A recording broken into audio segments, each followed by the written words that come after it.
Hello, this is Mónica Stocker and Craig Wealand. We're together another time in this Facebook Live, usually on Wednesdays at 8 o'clock Madrid time. So Correct. Nobody's watching yet. We hope somebody comes and sees this show. Okay, so I am from el blog para aprender inglés. And I also have an academy that is EPI, where for private students that want to learn English on Skype, and Apprentiers for companies. Okay. And Craig, yes. You have La Mansión del Inglés, which is a great site with a lot of material that you can download for free. That's right. And English podcast. That is the best British podcast in the world. Right?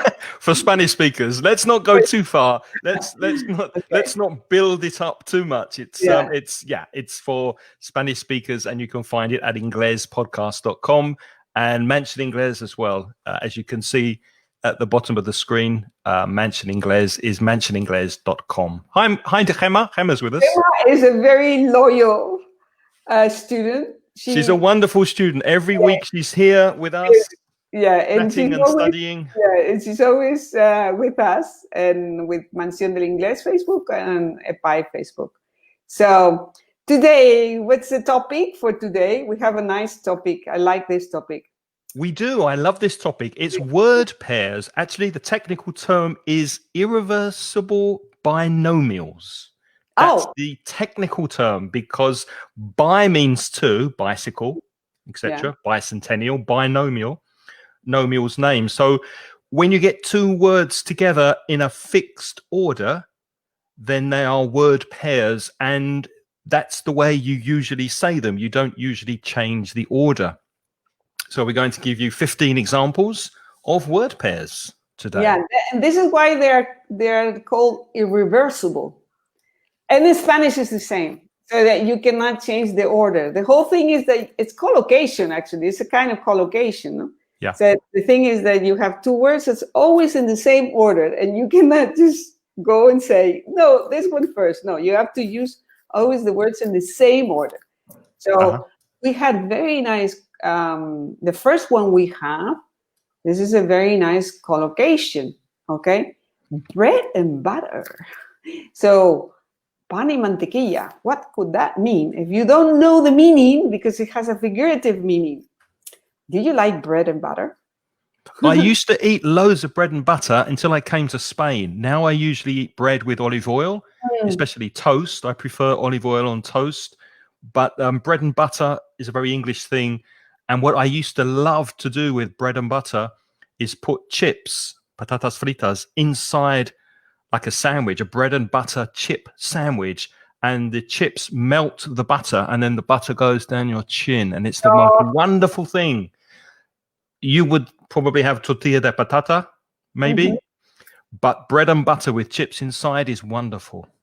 Yeah, but it has a figurative meaning. And if you don't know the figurative meaning, it's like you don't know it. Because, so for example, teaching English is our bread and butter. But I'm thinking, in Spanish, es nuestro medio de vida, ¿no?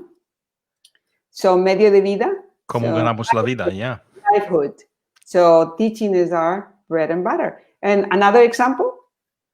Well, both of our bread and butter is English teaching. I mean, we might earn money from other things. I do some audio editing, and you may do some translations sometimes. But the main income is what your bread and butter is, the main way that you earn your living. Hi, Jose. Jose's just joined us. Good afternoon. Thank you for joining. Let me say, okay. Before we move on, though, have you ever had bread and butter pudding?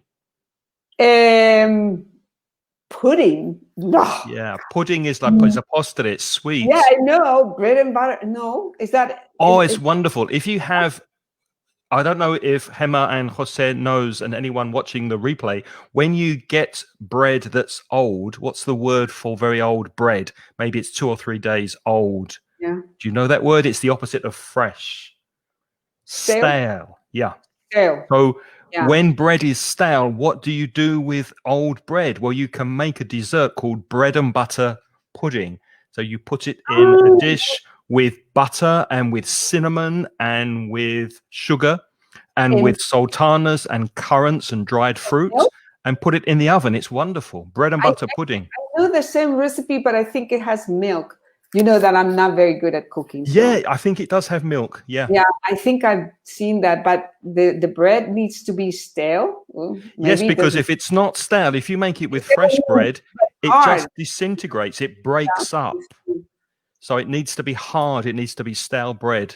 Okay. Pudding, yeah. Wait a minute. Okay, so let's go the next one, body and soul. Okay, so body and soul, I think this is very easy to understand because when you put your body and soul is that you commit entirely to something, no? So, for example, I can say I threw my body and soul into the new project or into this class, for example. I have a great commitment. I want to get involved. I do everything possible so that it's right, no? And you always put your body and soul into your blog posts because they're so detailed and they're such high quality, because you put all of your energy and your motivation and your talent into creating it. So your body and soul goes into your blog. Gemma says that she made the pudding, this pudding with bread. Yeah, double D, that's correct. Pudding, yeah. The word is in Spanish. I'm not sure if anybody knows from the audience, what is the word for body and soul in Spanish? Ponerlo todo, darlo todo. Poner la alma. Todo, poner el alma or something like that, okay? El alma o la alma? El alma. No, el alma is masculine. Okay, so you understand what I mean, okay? If you put you throw your body and soul into a project, you give everything for it. And there's a wonderful blues song originally sung by Billie Holiday called Body and Soul. If you search that on YouTube, Billie Holiday, Body and Soul is a wonderful slow blues Yeah, there are song. many. I found many songs with this type of body and soul. And Gemma says darlo todo, correct? Yeah, darlo todo. Yep, thanks, Gemma. Now, the next one, back and forth, okay? And now Craig can give me an example. Yeah, forth is another word for forward. So you could also say backwards and forwards, which is another one of these word pairs. The thing with these word pairs is that they go in this order. For example, a native speaker would not say butter and bread or soul and body or forth and back. Suena mal. You don't say it. So it should be in that order, back and forth, which is backwards and forwards. For example, I live in Valencia. My sister lives in Moreira, which is 2 hours drive or an hour and a half drive from Valencia. And if I go many times to visit her, I can say that during the summer, I went back and forth to Moreira. So I went, I came back, I went again, I came back. 2 days later, I went, I came back and forth. You can go back and forth to the supermarket, back and forth to work, back and forth to the shops, backwards and forwards. And a similar word pair would be side to side. But then side is the same word. So it's not really, you're not having two different words in a fixed order. But maybe to and fro, you could say. To is one direction and fro is the other direction. Back and forth and to and fro are similar expressions. Jose is talking still about bread and butter, and he says, my favorite breakfast is milk and toast, a piece of toast. We say a piece of toast. So a glass of milk and a piece of toast.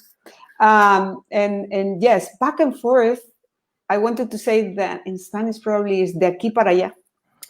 De aquí para allá. Estoy de aquí para allá. So you go somewhere and you come back and you go again. No? So many times you have to go back and forth in order to find something, for example, or to meet someone, because you couldn't meet first. There were problems with the traffic, so I went back. And Back and forth is a very common expression in English. Okay, so that's it for back and forth. Now, this one is for me. Usually we say the expression to mix business and pleasure. To mix business and pleasure. Honestly, I don't like to mix business and pleasure. I have done it, but I don't do it anymore because it's neither business nor pleasure. Can I ask you something though, Monica? Yeah. Because I know that you enjoy, for example, making infographics with Canva. You enjoy explaining things through pictures and infographics, and that's pleasure for you. So would you say that sometimes doing things that you enjoy doing inside your job is mixing business and pleasure? Yeah, I or could not? do. Yeah, I would say that. Yeah, that's correct. But what I mean, when I say the word business, I'm not thinking of making infographics with Canva, which is for me very nice. It's an activity that I like a lot. It's like It's relaxing, yeah. Relaxing. For me, it's other things where you have more stress that you have to email people. For example, if I go to the beach, I don't want to take the laptop and be worried about the emails and the phones, and that would be mixing business and pleasure. So that if I am lying on the beach and then with the phone, I have to call this man from the business there, and this is what I remember in the past. I try to avoid that. I don't know about you, but I agree. I did it a couple of times, and it was a disaster because I was nervous because I made appointments when I was on the beach. I met to talk on the phone, and I was no, there's an excursion now. I must come back home because I have a meeting, Skype meeting at 5. It's not the only time I like to mix business and pleasure is if I go to a conference, because if you go to a work conference, it's work, but there's a social aspect to it. So in the evening, you can go to dinner with people, you can go and have a few drinks with people, you're socializing, and you're not always talking about work. So the conferences I've been to are really enjoyable, even though it's, do you know what I mean? Even though it's business, it's kind of pleasure because you're socializing most of the time. Well, you can always mix it, but a little bit only. Okay. There's one more thing I'd like to say though on this business and pleasure. Notice that with Monica's example, she said business and pleasure.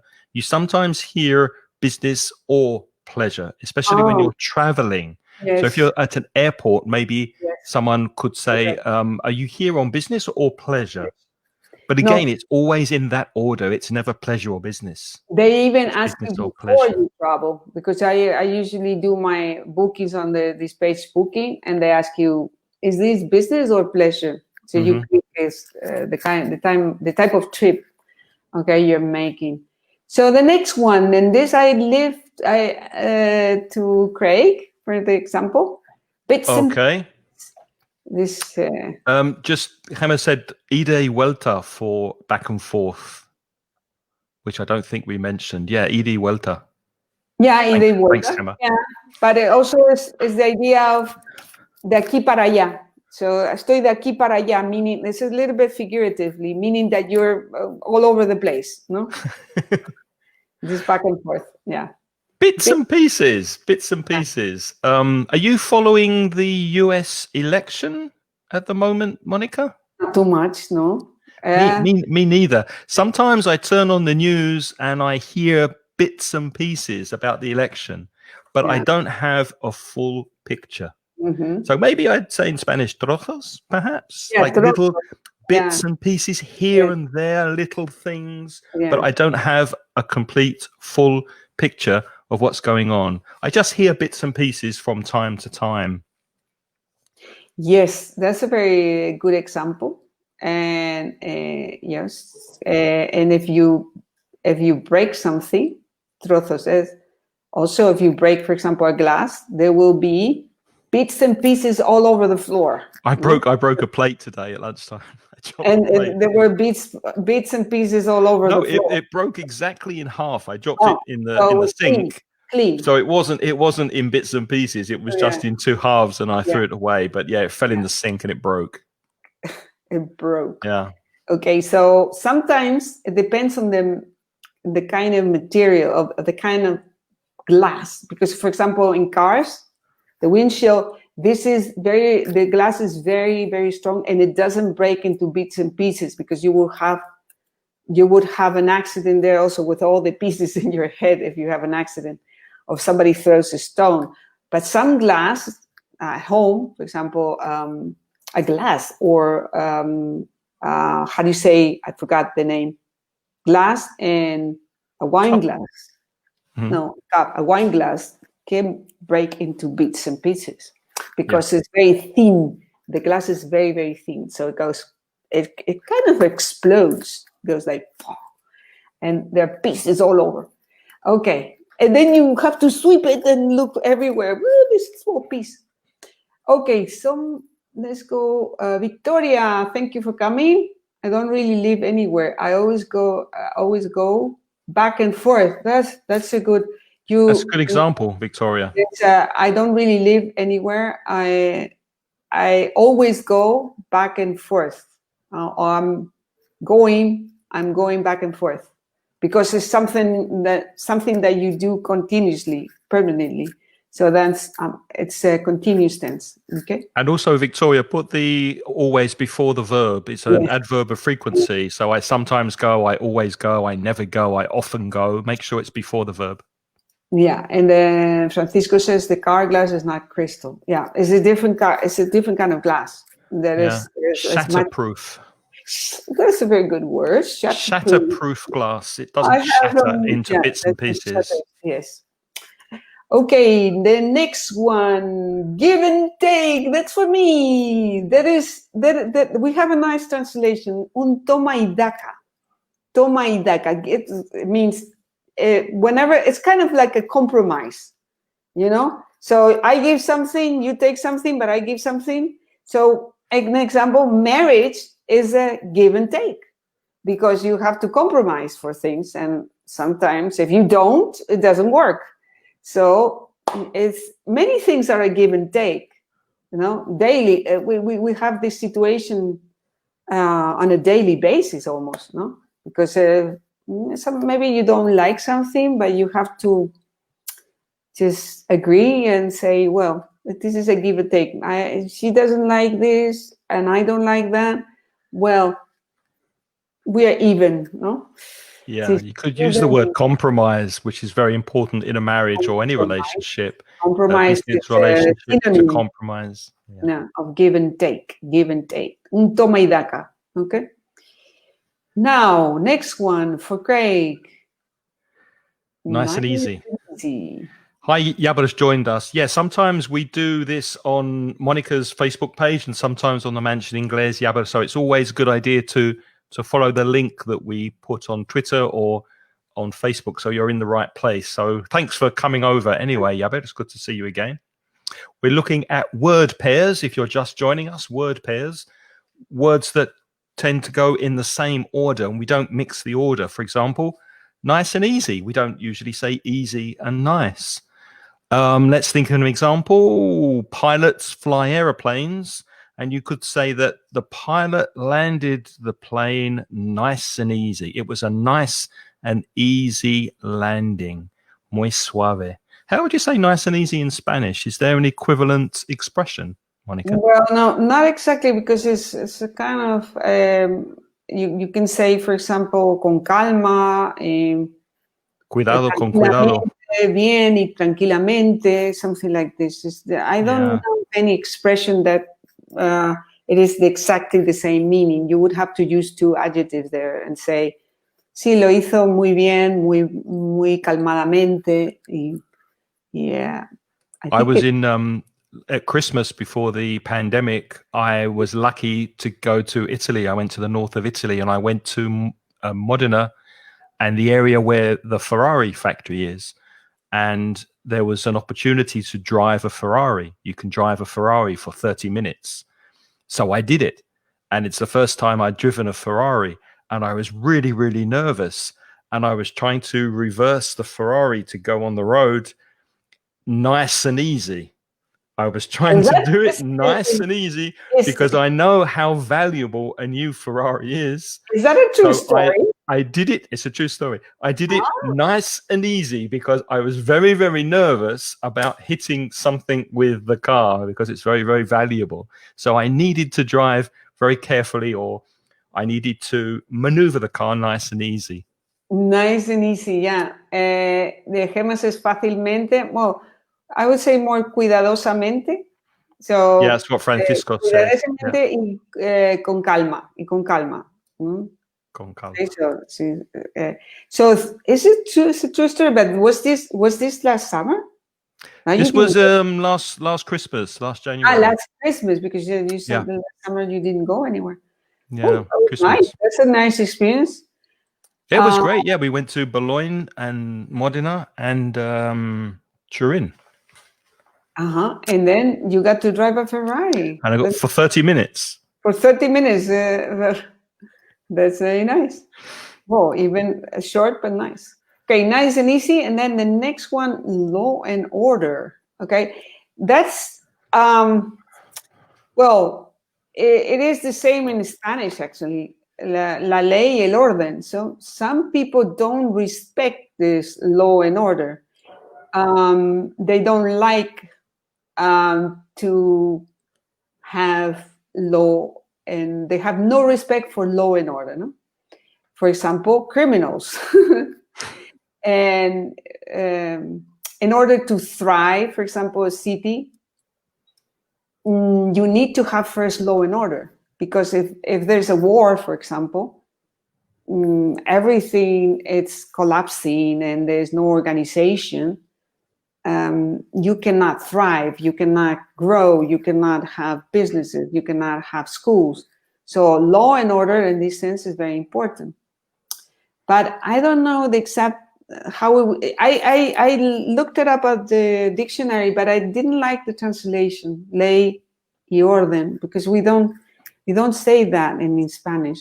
It's the idea, it's not exactly that, no? I think you need to have, tienes que tener, no sé, tienes que tener todo bajo el imperio de la ley or something like that. I don't know.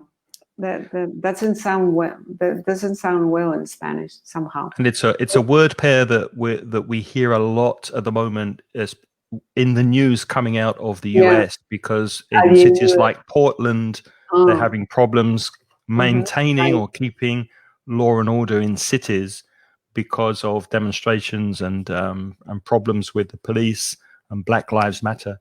One thing about the pronunciation, there's an intrusive R.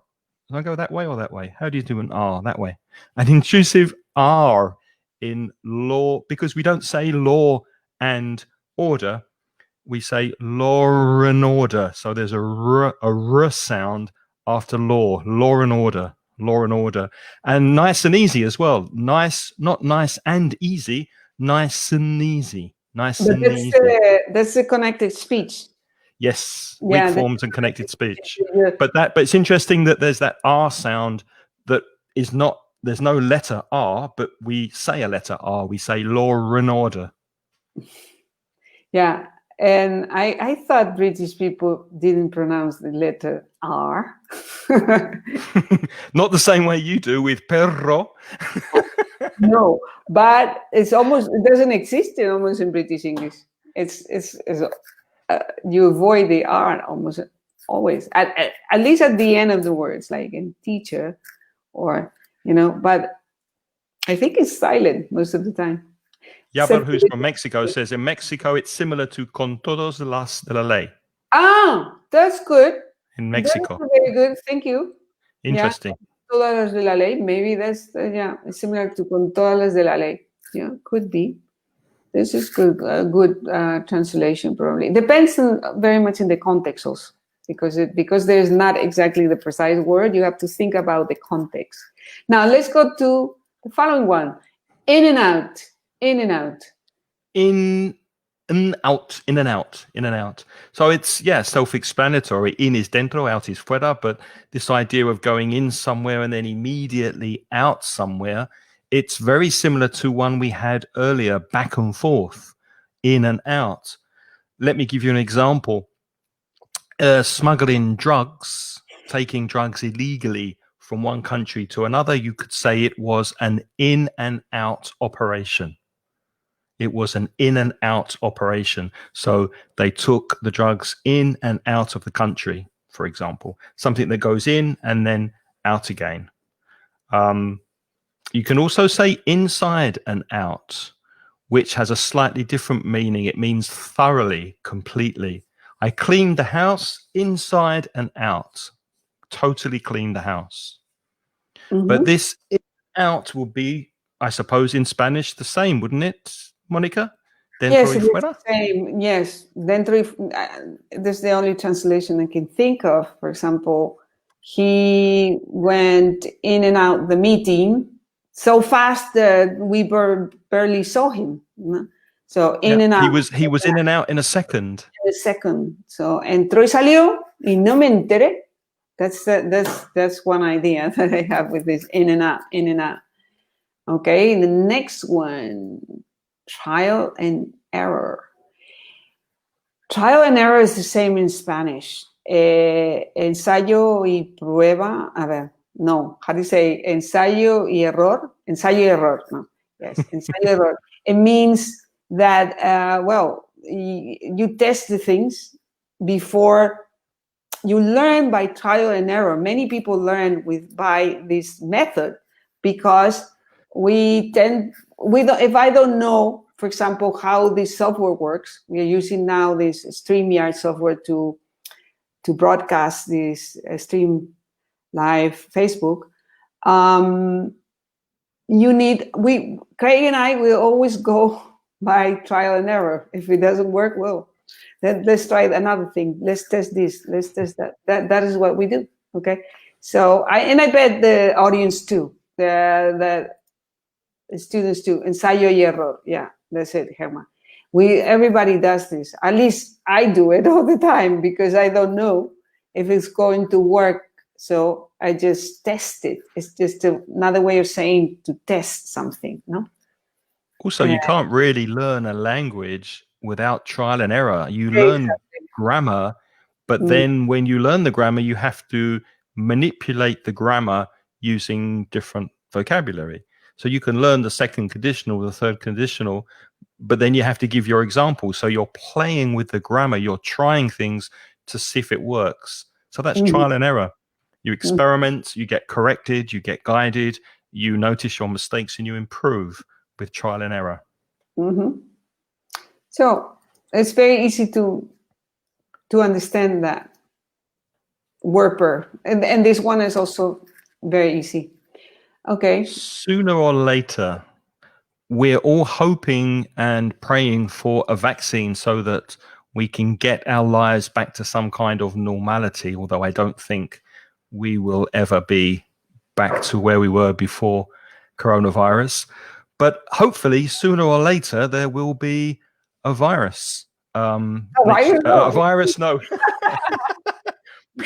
There is a virus now. Sooner or later, there will be a vaccine against the virus. So sooner or later, we hope that we will be able to vaccinate ourselves against the virus sooner or later. How do you say it in Spanish, Mónica? We have two ways to translate this. Eventualmente, o más tarde, más temprano. Okay? Eventualmente, there will be. So what it means is in the future.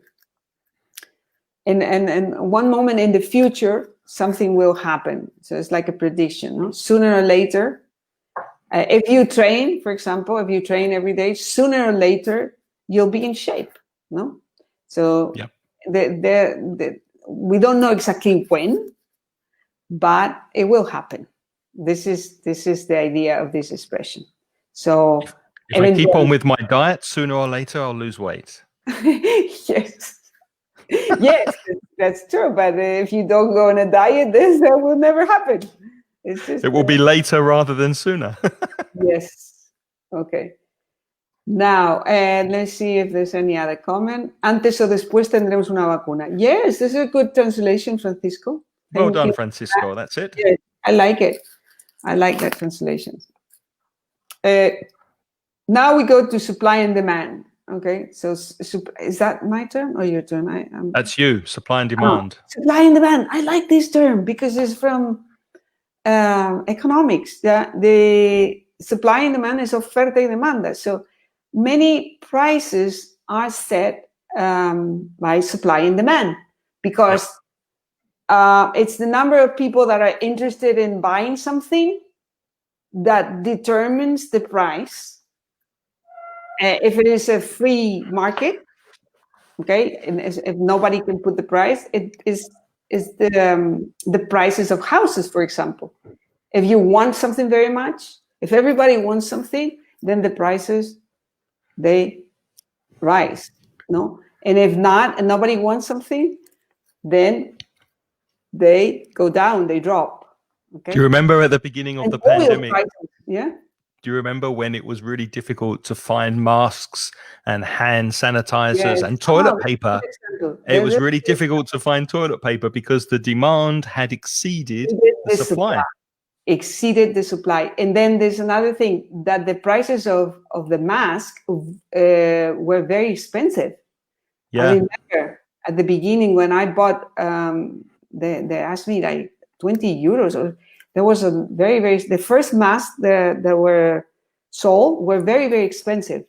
But then, well, the government set the price there, 80 cents, I think. And now if you go to pharmacy, it's very cheap. But in this case, it's not supply and demand because the government is setting the price. But normally, if it is a free economy, free market, you would set. Okay, oferta y demanda. Yes, that's right. Isabel said, más pronto que tarde. This too. That's a also good translation for the previous word that was sooner or later. Yeah. Mm-hmm. Supply and demand. So usually people say offer and demand, but because they translated from Spanish. Literally, yeah. Literally. So, but it's better to say supply and demand. Okay. Mm-hmm. So another one is on and off. You always get the coolest one. I get the easy ones. I know. Easy ones. Okay. On and off. Well, you probably know that you can turn things on and turn things off. For example, you turn on the TV or the computer, and you turn off the TV or the lights, for example.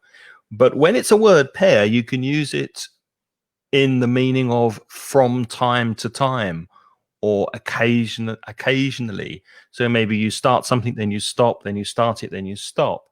For example, I could say that I haven't been very consistent with my exercise program during the pandemic. I've been exercising on and off, but not regularly. So I do some exercise, then I stop, then I do it again, and I stop, and I get lazy. So I've been exercising on and off, occasionally, from time to time. How would you say that in Spanish? We would say por temporadas, interrumpidamente. So, for example, you go to the gym on and off. Yeah, on and off. Always. Can you think of something you've been doing on and off recently, Mónica? All my infographics, because I don't have time. I love to make these infographics, but I don't have enough time, so it's on and off. I really like it. So this. Emma says de vez en cuando, yeah. De vez en cuando. Yes, it could be de vez en cuando. Occasionally. Por temporadas, ocasionalmente. No siempre, not always. On and off. Okay. Let me see. And then the last one, I think this is the last one we have, the pros and cons. Pros and cons.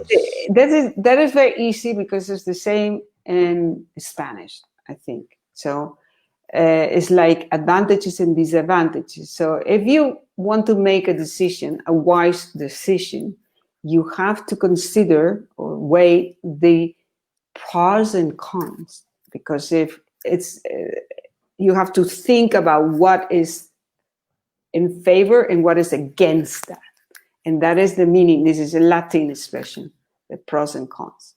So when you make decisions, Craig, do you weigh the pros and cons, or you just make decisions out of like just?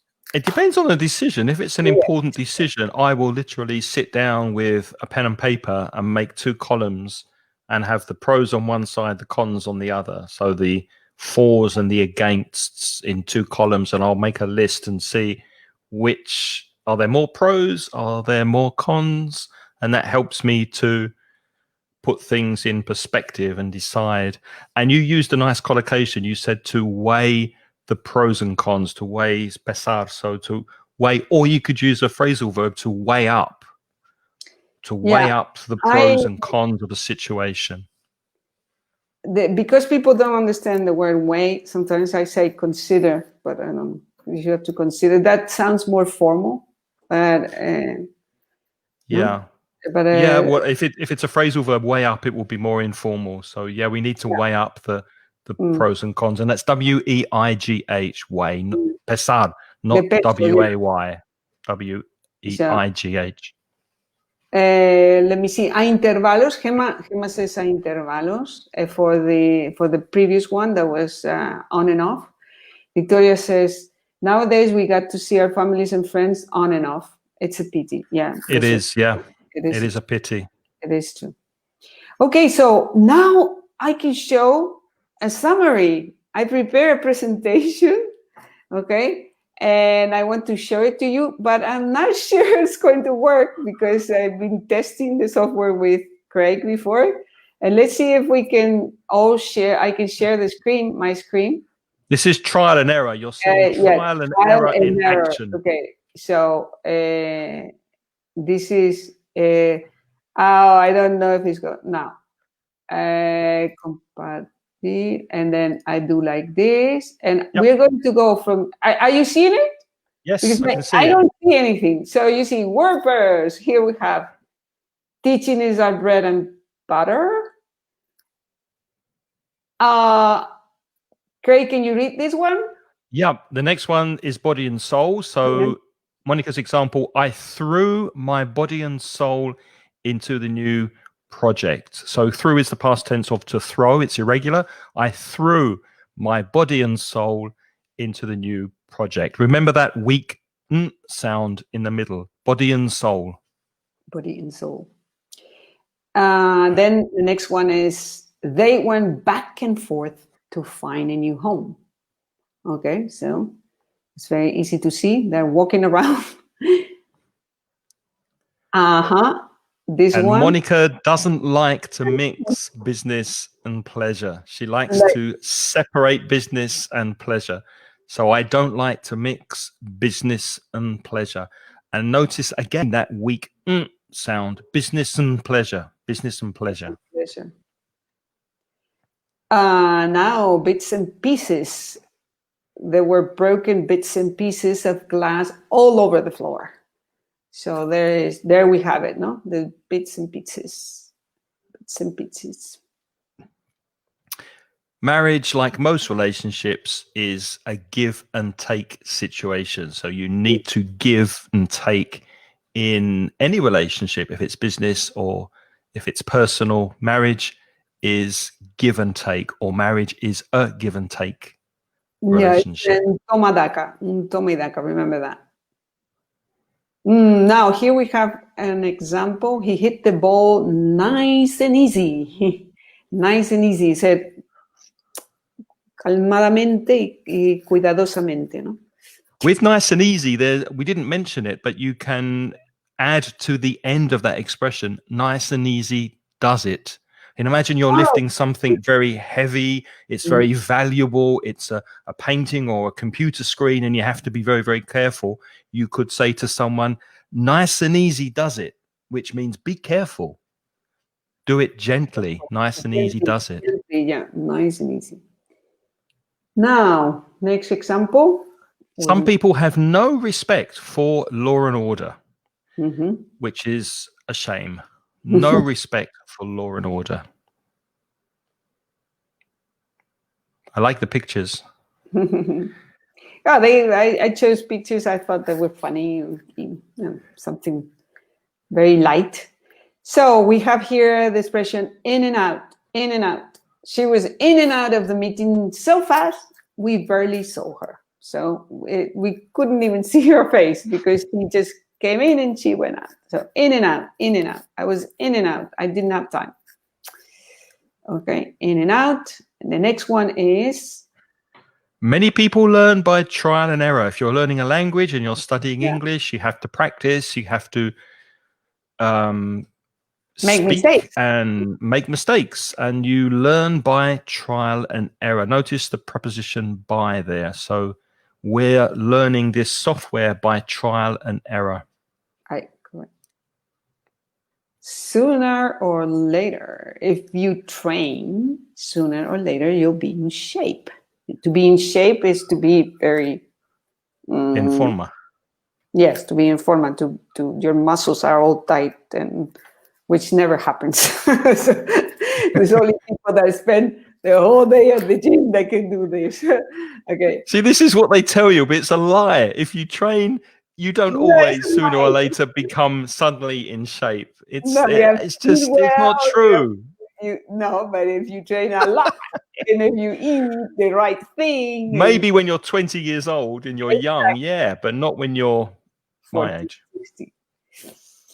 Okay. House prices are set by supply and demand. So if the house market, if people want to buy houses, then prices go up.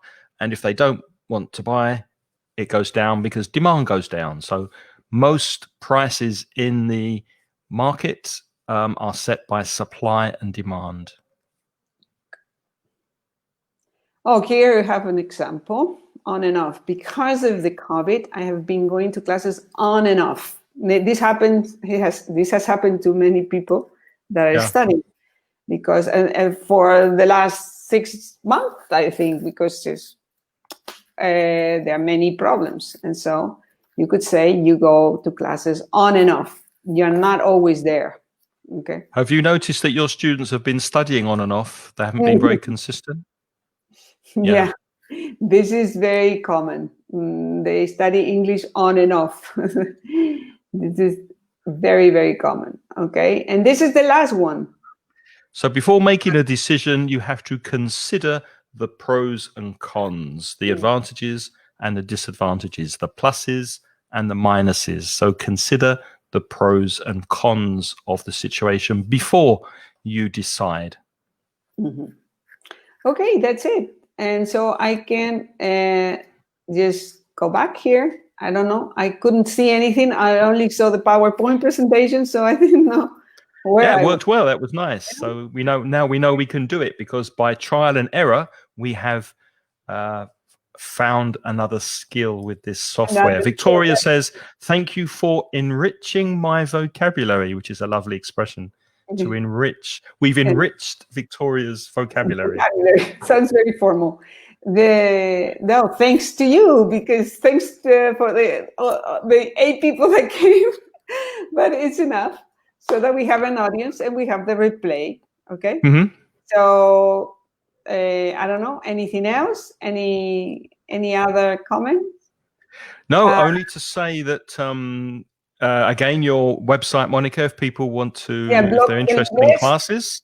Well, I wanted to say that Blog para Aprender Inglés now is Blog del Inglés. The new one, I'll just post all this information, the video, the infographic, everything there, and probably next week. And also this video will go on to YouTube. And remember, we offer classes at EPI, private Skype classes. And remember that Craig Wealand, I have the problem where I say William. I don't know why. Wealand. It's okay. That's okay. It's a strange name. He has the best British English podcast. So I really recommend it. Thank you. And don't forget to visit mentioningles.com as well for material, courses, and our newsletter that comes out twice a month that you might find useful. And thank you for being here. Yaber and Gemma, Isabel, Victoria, Francisco, Sara, all of you, thanks for being here. And if you're watching the replay, thanks for spending your time with us. It's been fun. Bye-bye.